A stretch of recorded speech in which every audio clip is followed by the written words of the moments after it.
बिस्मिल्लाहिर्रहमानिर्रहीम। अस्सलाम वालेकुम बच्चों, आज दूसरा हिस्सा एक और टॉपिक पूछा गया था। सवाल 2012 रेगुलर का क्वेश्चन नंबर था 2। ठीक है, 2012 रेगुलर क्वेश्चन नंबर 2। इस क्वेश्चन को स्टार्ट कुछ इस तरह से था कि On December 1st, Waqas company opened a branch at Multan. Shipping to the branch, merchandise bill price 60,000 से है, additional shipment 24,000 से है। During December, branch return करता है merchandise जिसकी वह defective and receive credit है 750।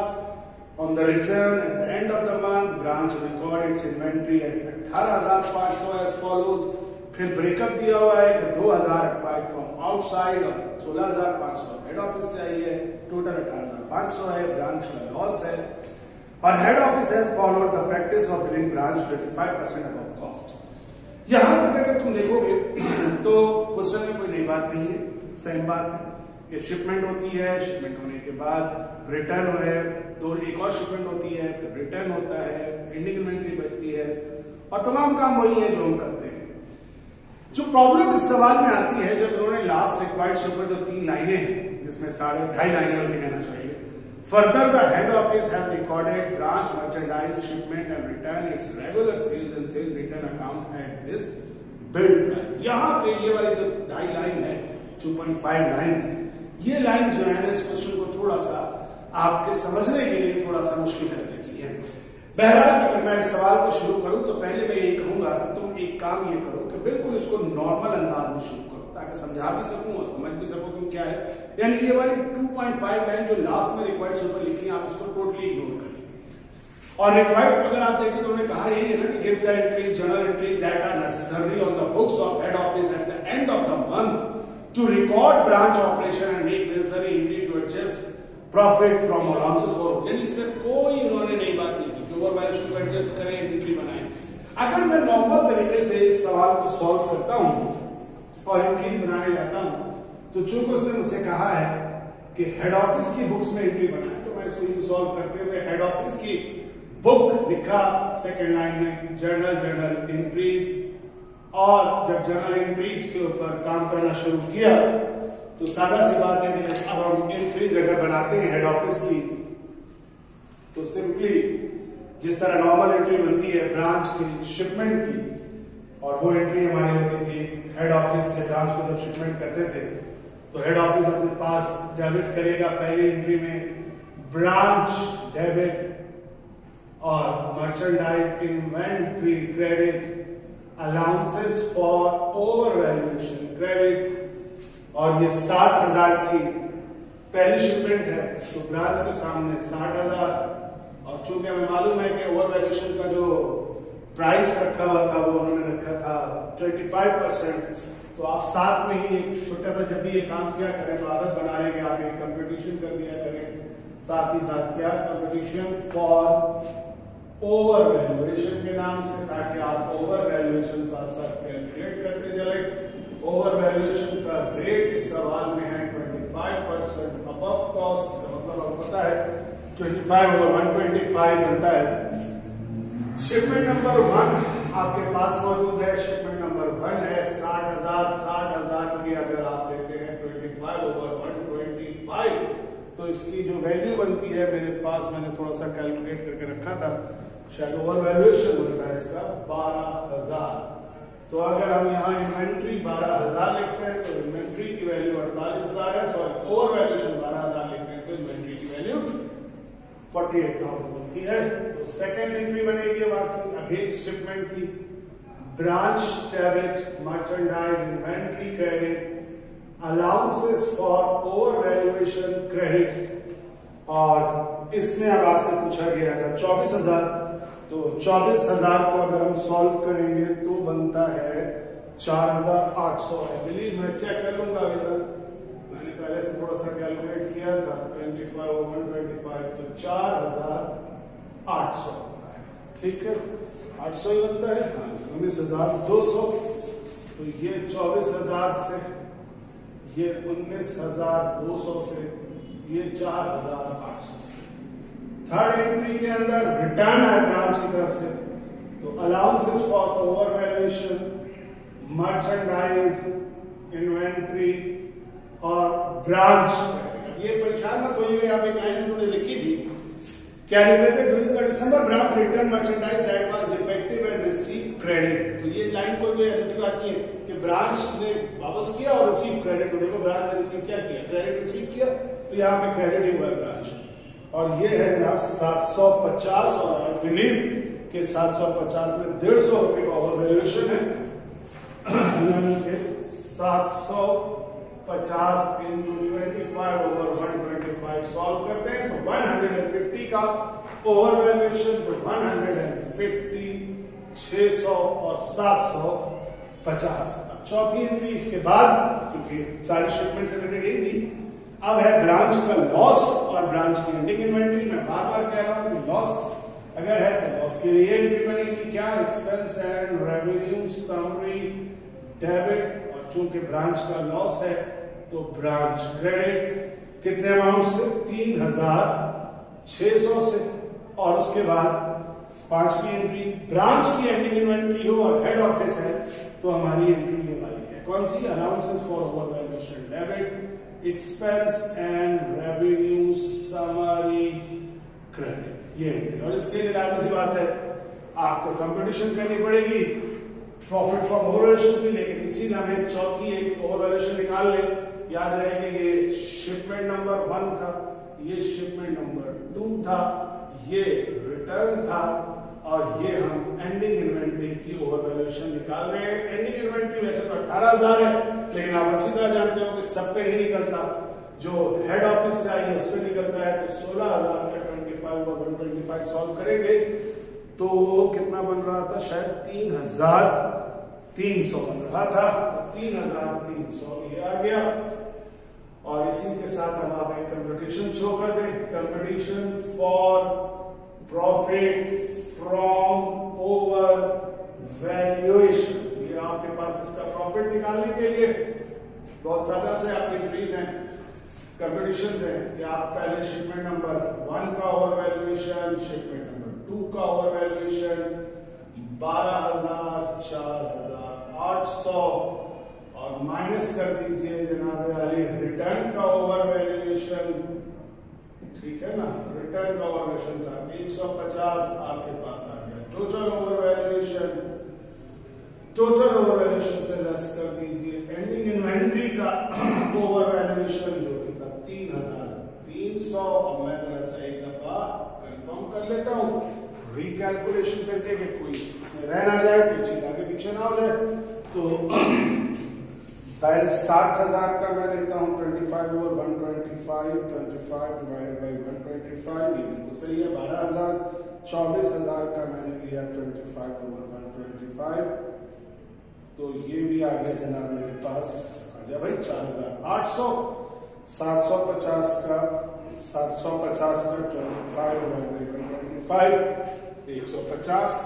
16,500 का 25 डिवाइडेड बाई 125, 3,300।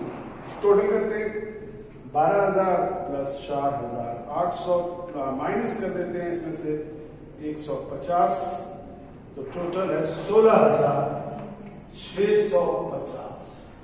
इसमें से माइनस कर देता हूं 3,300, 13,350 का है प्रॉफिट फ्रॉम ओवर वैल्यूएशन, और ये आ गया यहां पर 13,350। और अगर देखा जाए तो ये अगर नॉर्मल सवाल होता तो बिल्कुल इसी तरह सॉल्व होता, कोई इसमें कोई मुश्किल या कोई इसमें बड़ी बात नहीं होती, ठीक है ना, सारी चीजें इसी तरह से कंप्लीट होती। लेकिन चूंकि अब वो वाला पैराग्राफ एक मिसिंग था जो हमने मैंने मना किया अगर छोड़ दो, तो उसमें उसने एक बात क्या लिखी थी, अगर आप उसको दोबारा से मेरे साथ पढ़ें तो उसने तो लिखा था कि जनाब ब्रांच ने, जो हेड ऑफिस ने ब्रांच को जब इन्वेंट्री भेजी है तो हेड ऑफिस ने रिकॉर्ड कर लिया है ब्रांच की शिपमेंट और रिटर्न को अपने सेल्स में। तो हुआ ये कि ये बेसिकली एक तरह की ब्रांच को भेजते वक्त हेड ऑफिस से क्या हुई है, मिस्टेक हुई है, ठीक है। अच्छा, मिस्टेक क्या हुई है, अब मैं आपको वो एंट्री बना के, ये अब ये कंपटीशन तो है, यानी मिस्टेक क्या हुई है, बल्कि मैं इस जगह पर थोड़ा सा इस्तेमाल करके याद रखना कि ये सिर्फ समझाने के लिए बता रहा हूं, इसका ये आपको पेपर में नहीं बनाना है, ये सिर्फ आपको ओवरऑल बताने के लिए। हुआ क्या कि जब उसने ये ब्रांच को भेजा तो बेसिकली एंट्री तो ये बननी चाहिए थी, लेकिन उसने ये शिपमेंट को रिकॉर्ड कर लिया सेल्स के नाम से, यानी उसने एंट्री, पहली एंट्री ये बना दी, क्या बना दी, ब्रांच डेबिट सेल्स क्रेडिट, कितने से, पूरे 7,000 के, बिल्ड प्राइस लिखा हुआ उसने, दोबारा शिपमेंट की, उसने दोबारा एंट्री बना दी, ब्रांच डेबिट सेल्स क्रेडिट, कितने से, 24,000 से, रिटर्न आई तो रिटर्न को उसने ये एंट्री से बना दिया, क्या, सेल्स रिटर्न डेबिट और ब्रांच क्रेडिट 750 से। ये वो एंट्रीज है जो हेड ऑफिस ने ब्रांच के साथ डील करते हुए एंट्रीज बना दी, यानी ब्रांच के शिपमेंट को सेल में डाल दिया और ब्रांच के रिटर्न को सेल रिटर्न कर दिया। अब ये ऑब्वियसली मिस्टेक है जो कि गलत है, क्योंकि उसने बाद में यही कहा है आपको कि आप उसको सही कीजिए, ब्रांच के ऑपरेशन को रिकॉर्ड कीजिए, क्योंकि अगर वो सेल्स के थ्रू रिकॉर्ड कर लेगा तो हेड ऑफिस ब्रांच को के सेल्स को रिकॉर्ड अगर इस तरह से कर लेगा तो फिर वो ब्रांच के सेल्स को या ओवर वैल्यूएशन के प्रॉफिट को उस तरह रिकॉग्नाइज नहीं कर सकेगा जिस तरह से ऊपर किया गया। तो बेसिकली अब ये करेक्शन के लिए होता क्या है, आपको मालूम होना चाहिए, थोड़ी सी यहाँ पे पार्ट 1 की आपकी नॉलेज होनी चाहिए। मैं बाकायदा में बताता हुआ चलता हूँ कि हमेशा करेक्टिंग एंट्री का रूल ये होता था कि जिस अकाउंट को गलती से डेबिट कर दिया जाए या क्रेडिट कर दिया जाए, सही करते वक्त उस अकाउंट को उसके अपोजिट कर दिया जाता है। यानी अगर मैं किसी अकाउंट को मुझे नहीं रिकॉर्ड करना था, रिकॉर्ड करते हुए गलती से मैंने उसको डेबिट में रिकॉर्ड कर दिया, तो मैं सही करते वक्त उसे क्रेडिट कर दूंगा करेक्टिंग एंट्री में, ताकि वो क्लोज हो जाए। और अगर किसी को गलती से क्रेडिट किया तो सही करते हुए डेबिट कर दूंगा। हुआ क्या कि ब्रांच को जब मैंने भेजा था तो हमें एंट्री के अंदर ब्रांच को तो डेबिट करना था, गलत एंट्री बनाते हुए हमें ब्रांच डेबिट हुआ, ये तो सही है, लेकिन जिस चीज को क्रेडिट करना था वो ये अकाउंट थे, उसकी जगह किस अकाउंट को कर दिया गया, सेल्स के अकाउंट को। तो बेसिकली हमें जब हम जो अगर पेपर में ये एंट्री करते तो हम पेपर के अंदर यही लिखते, हेड ऑफिस बुक लिखते, ठीक है, जर्नल एंट्रीज लिखते, और जब हम करेक्टिंग एंट्री बनाते तो हमें मालूम है कि गलत कौन सी चीज क्रेडिट हुई, जिसको क्रेडिट नहीं होना था वो सेल्स, तो हम अपनी पहली एंट्री में डेबिट कर देते सेल्स को और क्रेडिट करते मर्चेंडाइज इन्वेंट्री को और अलाउंसेस फॉर ओवर वैल्यूएशन को, यानी कितने से, 60,000 से 48,000 से 12,000। यानी देखो ये जो मैंने बनाई है ये एंट्री सिंपल नॉर्मल हालत में बनाई, ये दिमाग में बना ली। अब असल पेपर के अंदर सही करने के लिए आपको जो सही मालूम एंट्री होती है वो ये वाली एंट्री होती है। क्यों? क्योंकि ब्रांच को डेबिट होगा था, ब्रांच डेबिट हुआ, लेकिन गलत चीज क्या डेबिट क्रेडिट होगी, सेल्स, सेल्स को सही करने के लिए इस ब्रांच की जगह डेबिट कर दिया और जो अकाउंट क्रेडिट कर लेते वो कर दिया।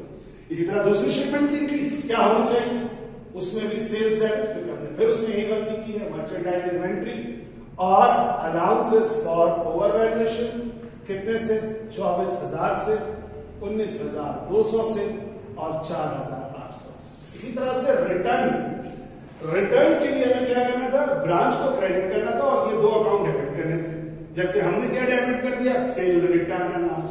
तो अब सही करने के लिए क्या करना होगा, सेल्स एंड रिटर्न अनाउंस को हमने डेबिट कर दिया है, तो इन दोनों अकाउंट को डेबिट कर दें, merchandise inventory, allowances for over valuation और ब्रांच क्रेडिट, क्या लिख दिया मैंने, merchandise inventory debit, allowances for over valuation debit और सेल्स रिटर्न क्रेडिट, कितने से जनाब, 750 से क्रेडिट हो जाएगा, 600 से और 150 से। बाकी फिर इसके बाद ये वाला हिस्सा ऐसे ही चलेगा जैसे ही। तो शुरू की ये 3 एंट्रीज जो हम नॉर्मल वे में बनाते थे, जहां जहां हमने ब्रांच इस्तेमाल किया उसकी जगह हमें सेल्स और सेल्स रिटर्न को यूज करना होगा, क्योंकि हम लोग उस एंट्री के अंदर पिछली एंट्री में मिस्टेक्स कर रहे थे। तो याद रखिए कि उन्होंने चूंकि ब्रांच के ऑपरेशन को रिकॉर्ड करने के लिए हम ब्रांच का वही तरीकेकार इख्तियार करेंगे जो ब्रांच का हमारा नॉर्मल प्रोसीजर होता है और उसी प्रोसीजर को लेके चलेंगे। तो ये इस तरह से आपको रिकॉर्डिंग के लिए लेके चलना है और रिकॉर्डिंग करनी है, ठीक है। ये है आपके पास इसका 2012 रेगुलर का क्वेश्चन, तो ये आपके सामने मौजूद है, इसको अपने पास रख लीजिए। इसके बाद अगर आप देखेंगे तो एक आपको और चीज इसके अंदर मौजूद है और उसको मैं आपको सवाल करवाता हूं एक और आपके लिए, ठीक है ना। एक और क्वेश्चन है इसमें, वो आपको भी करवाते हैं। ओके, अब एक क्वेश्चन की तरफ बढ़ते हैं। ये भी सवाल पूछा गया था 2009 रेगुलर का था ये क्वेश्चन, 2009 रेगुलर क्वेश्चन नंबर 5। और इसमें जो चीजें थी पहले मैं सवाल आपके साथ पढ़ता हूं। देखिए सवाल सामने रखिए 2009 का। Following are the sum of the items extracted from the books of Khurshid and Hassan Company, Karachi and its Lahore branch. यानी एक आपके पास दो कंपनीज, एक हेड ऑफिस है और एक ब्रांच है, Lahore branch, Karachi head office और लाहौर ब्रांच। हेड ऑफिस के अंदर कैश दोनों में दिया हुआ है, हेड ऑफिस और ब्रांच में ओपनिंग इन्वेंट्री दोनों की दी हुई है, परचेजेस दोनों की दी हुई है, सेल रेवेन्यू दोनों का दिया हुआ है, गुड्स सेंड टू ब्रांच दिया हुआ है 6000, good receive from head office दिया हुआ है 7500, सैलरीज एक्सपेंस दिया हुआ है 2000, इधर 1000, प्रीपेड रेंट है, दोनों के बुक में प्रीपेड रेंट मौजूद है, अलाउंसेस फॉर ओवर वैल्यूएशन का अकाउंट हेड ऑफिस में है 2000, और दिसंबर 31 डेटा फॉर एडजस्टमेंट है कुछ कि हेड ऑफिस की एडजस्टमेंट है, इन्वेंट्री की जो एंडिंग है हेड ऑफिस की 3000 है, प्रीपेड सैलरीज हेड ऑफिस की 1200 रह गई है, प्रीपेड रेंट जो है वो 800 है, ठीक है, और ब्रांच की इन्वेंट्री जो रिस्पेक्ट ऑफ हेड ऑफिस है 1500 है, लोकल परचेज 1200 है, टोटल मिला के बनेगी 1500 और 1200 कितना बनेगा 2700। अक्रूड सैलरीज हैं और रेंट एक्सपायर्ड है, यानी हर तरह का इन्होंने डिफरेंट अंदाज से देख के ना उन्होंने आपके एडजस्टमेंट्स को चेक करने की कोशिश की है। फिर रिक्वायर्ड कह रहा है कि allowances for over valuation in opening inventory, फिर कह रहा है rate of allowances for over valuation और adjusting entry of allowances for over valuation, और आखिर में कह रहा है prepare consolidated income statement for the year ended December 31, 2008। अच्छी बात यह है कि बैलेंस शीट नहीं मांगी, लेकिन शुरू की तीन चीजें मांगी है, ओपनिंग इन्वेंट्री का over valuation, rate of over valuation और adjusting entry for allowances for valuation. अब याद करो कि मैंने जब समझाया था कंसोलिडेटेड इनकम स्टेटमेंट तो उसमें ही ये बात समझाई थी। तो अगर मैं इस सवाल का पहला रिक्वायर्ड सॉल्व करूं कि बताओ allowances for over valuation opening inventory का कितना होगा, तो बहुत ज्यादा सी बात है। Allowances for over valuation opening inventory का अगर मैं निकालना चाहूं तो सबसे पहले मैंने आपको कहा था कि आप दोनों बुक्स इस तरह से रख के देख लीजिए कि हेड ऑफिस और ब्रांच, ठीक है। तो आप देखिए कि कितने की शिपमेंट है, तो शिपमेंट जो है हेड ऑफिस की बुक में नजर आ रही है 6000 की, लाजमी सी बात है ये है 6000 की जो शिपमेंट है ये उसकी कॉस्ट प्राइस है, और ब्रांच को जब दिया जा रहा है तो ब्रांच को बताया जा रहा है 7500, ये उसकी बिल्ड प्राइस है, और इन दोनों का डिफरेंस जो बना 1500 रुपए ये है ओवर वैल्यूएशन, ठीक है ना। ये 1500 रुपए जो है इसका ओवर वैल्यूएशन है। तो अब ये पहली लाइन आपने कैलकुलेट कर ली। अब आपको यही मैंने एक बात समझाई थी कि अगर आप देखना चाहते हैं कि क्या होगा बिगिनिंग इन्वेंट्री का ऑपरेशन, तो आप देखिए कि वहीं पर हेड ऑफिस की बुक में allowances for over valuation show हो रहा है 2000, जो कि ऑब्वियसली टोटल है। तो अगर मैं पहला रिक्वायर्ड सॉल्व करता हूं, फर्स्ट रिक्वायर्ड यहां पे सॉल्व करता हूं कि फर्स्ट रिक्वायर्ड सॉल्व करना चाहता हूं, जिसको उसने मुझसे कहा है कि ओवर वैल्यूएशन ओपनिंग इन्वेंट्री का बताइए, तो अगर मैं कहूं तो ये वाला तरीका सिखाया था, competition for over valuation of branch opening inventory. ये बात लिखी नहीं है लेकिन अंडरस्टूड होनी चाहिए कि ओपनिंग इन्वेंट्री की जो ओवर वैल्यूएशन है वो हेड ऑफिस की तो हो नहीं सकती, सिर्फ किसकी होगी, ब्रांच की। तो आप पहले लिख सकते हैं कि टोटल ओवर वैल्यूएशन कितना था 2000, जिसको अनएडजस्टेड ओवर वैल्यूएशन था जो हेड ऑफिस की बुक में था, इसमें से माइनस कर दीजिए शिपमेंट का ओवर वैल्यूएशन जो आपने डिफरेंस की सूरत में निकाला था 1500 रुपए, तो कितना आया 500 रुपए आपके पास है ब्रांच की बिगिनिंग इन्वेंट्री का ओवर वैल्यूएशन। क्लियर? ये मैंने उसके लास्ट में समझाया था। और आज के हमेशा बिगिनिंग इन्वेंट्री का वैल्यूएशन अगर नहीं दिया हुआ हो तो रेट से ऐसे निकाल सकते हैं, माइनस करके इसका निकाल सकते हैं। रेट अप्लाई नहीं करना इसलिए कि बिगिनिंग इन्वेंट्री का ब्रेकअप नहीं दिया हुआ है। याद रहे, बिगिनिंग इन्वेंट्री का अगर ब्रेकअप दे दे तो हम रेट से निकाल सकते थे, लेकिन इस वक्त हम इस तरह रेट से निकालेंगे तो गलत, क्योंकि हमें नहीं पता कि जो ब्रांच की टोटल बिगिनिंग इन्वेंट्री जो कि सवाल में शो हो रही है 30,000 रुपए, इसमें से कितनी हेड ऑफिस की है, कितनी लोकल है, हमें नहीं मालूम है, इसलिए हम इसको फिलहाल इस तरह मालूम करते हैं। फिर अगर रिक्वायर्ड, सेकंड रिक्वायर्ड इसका था rate of allowances for over valuation, तो सेकंड रिक्वायर्ड है रेट फॉर अलाउंस वैल्यूएशन, यदि हम कंपटीशन करना चाहते हैं, competition for allowances for over valuation rate. इसमें आप जब कैलकुलेट करेंगे तो फॉर्मूला था कि ओवर वैल्यूएशन का रेट निकालने के लिए जो भी आपकी ओवर वैल्यूएशन है डिवाइड कर दीजिए इसको कॉस्ट प्राइस से 100 से। तो इस वक्त आपके पास अवेलेबल चूंकि होती है कॉस्ट प्राइस, ज्यादातर जो शिपमेंट होती है उसकी, और उसी का ओवर वैल्यूएशन मालूम होता है बिल प्राइस से, तो 1500 को डिवाइड कर दीजिए 6000 से और 100 वहां से लिया मैंने, ठीक है। तो 1500 डिवाइडेड बाय 6000, 1500 डिवाइडेड बाय 6000, मेरे पास रेट आ रहा है 25%। तो यहां आ गया 25%। अच्छा जी, आगे कहता है adjusting entry for allowances for over valuation. जानते हैं कि एडजस्टिंग एंट्री कौन सी बनेगी, अगर इसकी एंट्री बनेगी, जो कि ऑब्वियस बात है, हेड ऑफिस की बुक में बनेगी, रिक्वायर्ड नंबर 2 के बाद रिक्वायर्ड नंबर 3। तो इसकी जो एडजस्टिंग एंट्री होगी या इसकी रिकॉर्डिंग की ओवर वैल्यूएशन की एंट्री होगी, बात एक ही है, वो है allowances for over valuation debit और expense and revenue summary credit. ठीक है, लाभ से बात है कि इसके लिए वैल्यू कैलकुलेट करने के लिए you have to compute, competition करनी पड़ेगी आपको, और वो कंपटीशन होगी आपकी कंपटीशन फॉर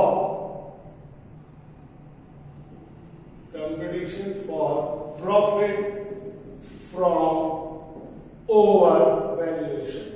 तो चूंकि टोटल ओवर वैल्यूएशन या अनएडजस्टेड वैल्यूएशन 2000 पता है, लिख दीजिए, माइनस कर दीजिए इसमें से एंडिंग इन्वेंट्री का ओवरशन, और देखिए नीचे आपको एडजस्टमेंट डाटा में inventory in respect of head office, जो ब्रांच के डाटा में 1500 बताई जा रही है कि सिर्फ 1500 रुपए है, तो 1500 पे अब रेट अप्लाई कर दीजिए। ठीक है, तो मैं फिर दोहरा देता हूं ये बात कि मेरे भी जहन में जब आपकी तरह पढ़ता था यार मैंने, हम एंडिंग इन्वेंट्री को तो रेट के जरिए से एंडिंग इन्वेंट्री का ओवरशन ले रहे हैं, लेकिन बिगिनिंग इन्वेंट्री पे रेट अप्लाई नहीं कर रहे। तो वजह से सिर्फ एक है कि एंडिंग इन्वेंट्री हमें ब्रेकअप में दी हुई है, लेकिन बिगिनिंग इन्वेंट्री का हमें ब्रेकअप नहीं दिया हुआ। जब बिगिनिंग इन्वेंट्री का ब्रेकअप नहीं देंगे तो इस तरीके से हम कैलकुलेट करेंगे। तो 1500 और हम इसका लेते हैं जनाब 25%, 25% ही बल्कि क्या लेना होगा 25/125, क्योंकि ये बिल्ड प्राइस पर होती है ब्रांच के अंदर मौजूद। हेड ऑफिस की 1500 और लोकल परचेज 1200। चेक करना था खाली 1500 × 25 डिवाइडेड बाय 125, हमारे पास आ गए 300। मैंने 1500 की जगह 15,000 लिख दिया था, तो मेरे पास जो आंसर आ रहा था वो 3000 आ रहा था। तो मैं हैरान मुझे हुई कि टोटल तो 2000 है, तो कैसे हो सकता है। तो 300 में माइनस कर दूं अगर, ठीक है ना, तो 300 जो माइनस किया इसमें से, तो 1700 रुपए का मेरे पास प्रॉफिट फ्रॉम ओवर वैल्यूएशन आ गया। ठीक है, ये हो गया जनाब आपके पास, और यहां मैं 1700 रुपए इस एंट्री में प्लेस कर सकता हूं। ठीक है, ये आपके पास यहां तक का एक डाटा है और ये हो जाता है। इसी के बाद अगर मैं आप इसका कंसोलिडेटेड इनकम स्टेटमेंट की तरफ बढ़ूं, जिसमें कंसोलिडेटेड इनकम स्टेटमेंट बनाना है, तो इसके लिए अब आप देखिए कि किस तरह से होता है। ओके, अब इस तरह बनाते हैं कंसोलिडेटेड, क्योंकि सवाल के 3 रिक्वायर्ड हम कंप्लीट कर चुके हैं। चौथे रिक्वायर्ड की तरफ अगर हम बढ़ते हैं तो वो है जनाब कंसोलिडेटेड इनकम स्टेटमेंट। जनाब कौन से हैं? Khurshid and Hasan company, Khurshid and Hasan company. Second line में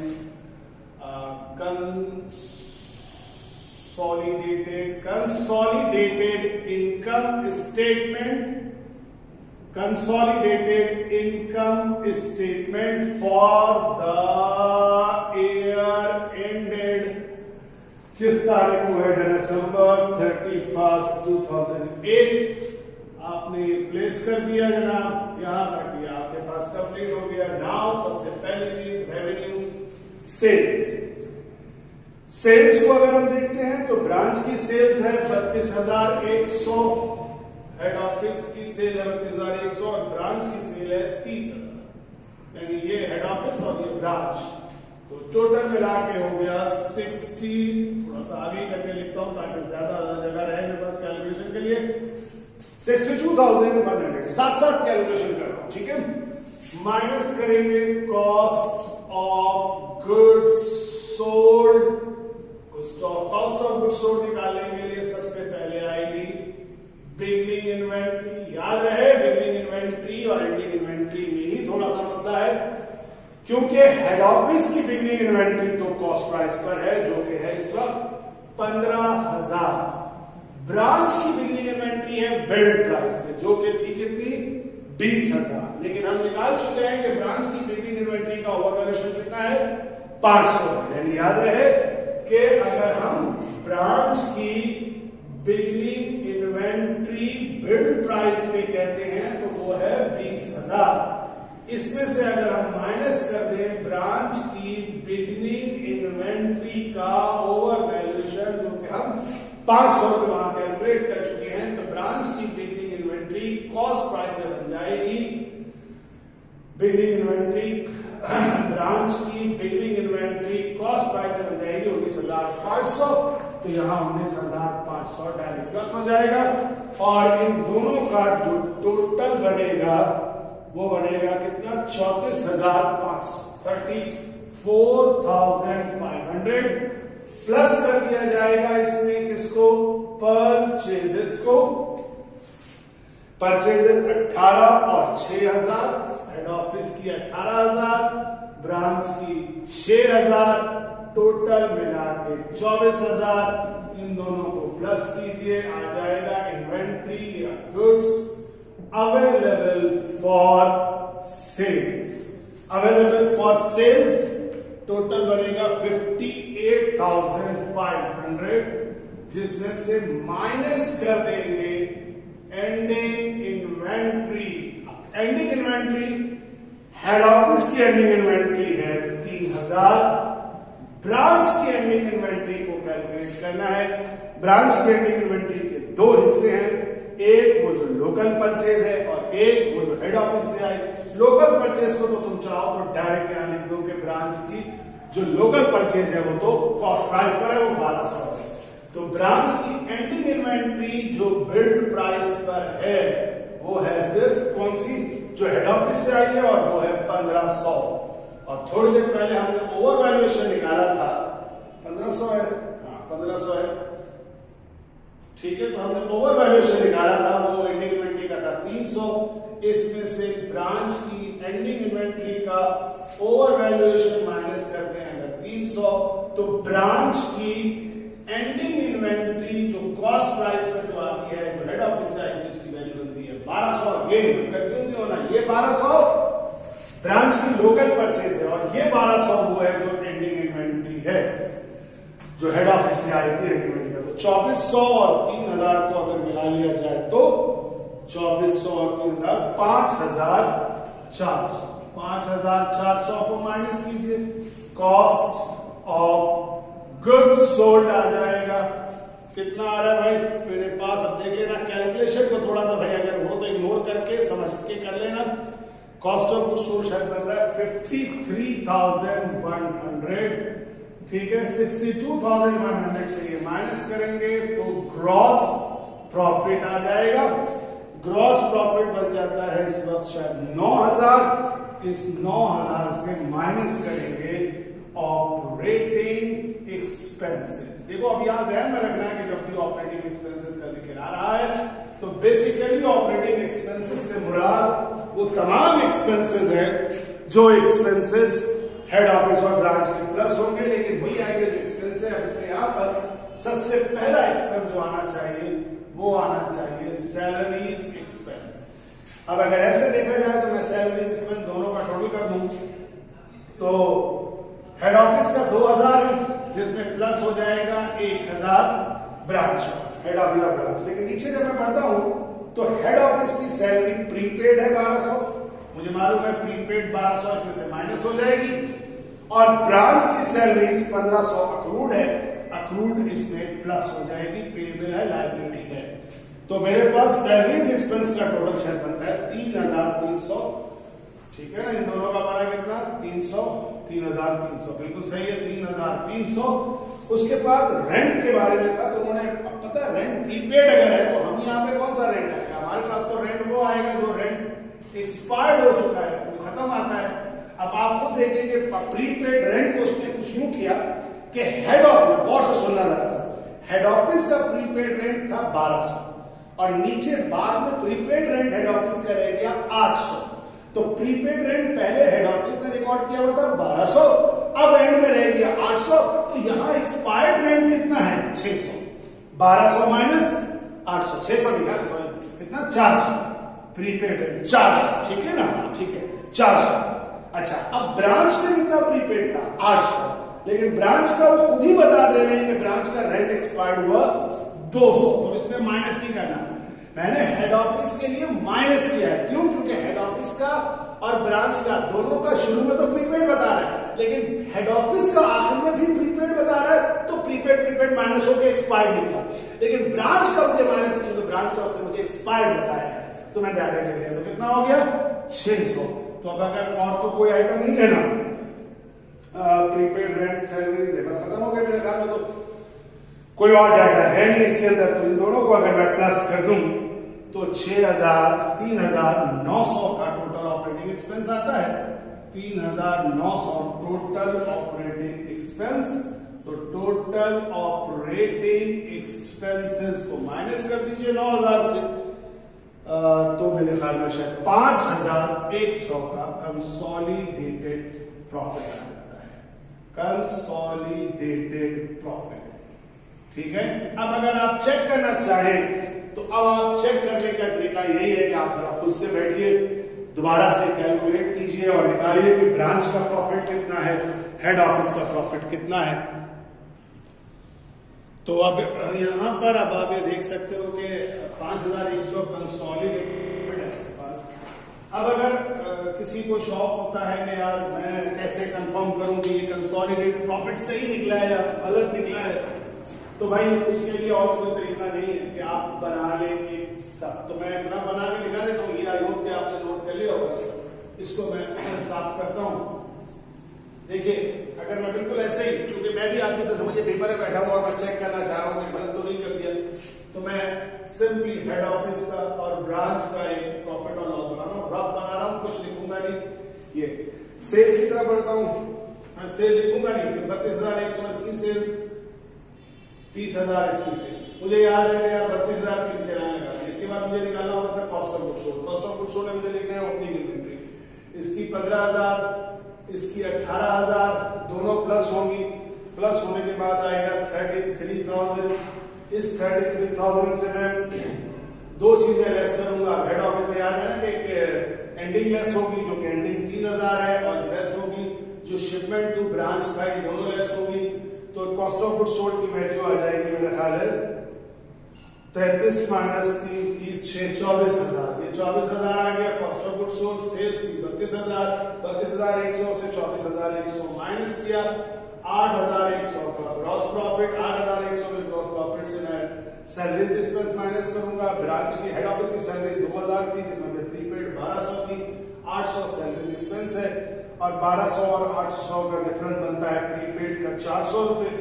तो रेंट एक्सपायर्ड 400 था, 8,100 से, यानी मैंने ये निकाला है सेल से कॉस्ट माइनस करके ग्रॉस प्रॉफिट, और ग्रॉस प्रॉफिट से एक्सपेंसेस का टोटल बनता है 1,200। ये माइनस करता हूं जब, तो मेरे पास नेट प्रॉफिट जो हेड ऑफिस का आ रहा है 6,900, हेड ऑफिस का प्रॉफिट आ गया, ठीक है। यहाँ अपन ब्रांच में, ब्रांच की बिगनिंग इन्वेंट्री कितनी थी? ब्रांच की इन्वेंट्री थी बिगनिंग 20,000, जिसमें मैंने प्लस किया था 6,000 6,000 इनकी परचेजेस, और फिर प्लस किया जो ब्रांच से आई थी 7,500। इन तीनों का टोटल 6, 26, 26 और 33,500 अवेलेबल फॉर सेल। ब्रांच की एंडिंग मिला के दोनों 1500 और 1200 बिल्ड प्राइस पर और 1200 लोकल परचेज वाली, दोनों को माइनस किया तो मेरे पास जो ग्रॉस प्रॉफिट की फिगर आ रही है वो आ रही है, ये टोटल फिगर आ रही है 30,800। ठीक है, ये आया कॉस्ट ऑफ गुड्स सोल्ड, ये थी सेल से cost of goods sold less किया, ग्रॉस लॉस आ गया। यहाँ पे याद रखिएगा ग्रॉस लॉस आ रहा है 800 रुपए। ब्रांच की सैलरी एक्सपेंस थी 1,000, जिसके 1500 का अक्रूड था, तो 2,500 इसकी सैलरी थी। रेंट एक्सपायर्ड हुआ था 200 रुपए, टोटल ऑपरेटिंग एक्सपेंस था 2700 रुपए। इस 800 से 2700 रुपए को फर्दर माइनस किया तो ब्रांच का लॉस बनता है 3,500 रुपए। ये है ब्रांच का लॉस। सही है, चेक कर लूं कैलकुलेटर पे। तो अब अगर मैं इसको चेक करते हैं तो इसमें आता है मेरे पास ब्रांच का लॉस 3,500। कितना था ये? 800 माइनस था, 800 से अगर माइनस प्लस हो जाएगा ना, ये 3500 प्लस करता हूँ, नहीं 2700 प्लस करता हूँ, 800 प्लस 2700 कितना आ रहा? ठीक है 3500 लॉस, और ये 6,900, तो 6,900 माइनस 3500 बनता है मेरे पास टोटल 3,400, और उसमें प्लस कर दूं ओवर वैल्यूएशन का प्रॉफिट 1,700, तो देखिए 5,100 आ रहा है। तो ये दोनों, ये लॉस यानी ये इसमें से माइनस हो जाएगा, और उसके बाद ये ओवर वैल्यूएशन का प्रॉफिट इसमें प्लस हो जाएगा, तो आप देखिएगा कि 5,100 आएगा। तो पेपर में ये करना था खाली आपको, ये और ये 4 चीजें आपकी रिक्वायरमेंट थी, ये चारों आपके सामने, चेक करने के लिए आप ये काम करना चाहें तो कर सकते हैं। ठीक है, thank you very much and see you इंशाल्लाह नेक्स्ट क्लास। अल्लाह हाफिज।